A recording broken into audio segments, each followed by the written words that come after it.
Sot është ditë pushimi, dita e parë e vitit. Zakonisht kur jam pushim, futem zbres poshtë në bibliotekën time dhe mundohem të gjej libra, kryesisht historik, lexoj pjesë prej tyre, sepse librat që i kam për të lexuar të plotin mbaj sipër. Biblioteka është goxha e madhe, është një nga 4 bibliotekat që kam një këtu, kam një në katin sipër, kam një në shtëpinë e babait, kam dhe një tjetër në shtëpinë e plazhit. Por nga biblioteka mora librin Mos më pyet ku kam qenë të Ilirian Zhupës dhe dua t'ju lexoj një poezi dhe do më thoni si ju duket. Titullohet Manekinët.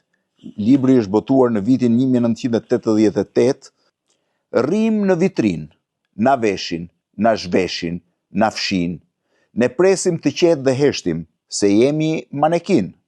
Vrapojnë në rrugë nga shiu, këm burrash, grash dhe fëmijësh. Ne s'lagemi kur, mirë njeriu, që s'njeh qetësi manekinësh. Shikojmë andej nga na thonë, qëndrojmë ashtu si na vën. Buzëqeshim për herë pozojmë, përballë profil me një këmbë. Dhe s'nxehemi kur zbërtasim, sikur bota të kthehet përmbys. Mjafton të na veshin e mbathin, që ne të pozojmë sërish. Manekinët e Ilirian Zhupës. Gjeni vetë se kujt i përshtatet kjo poezi.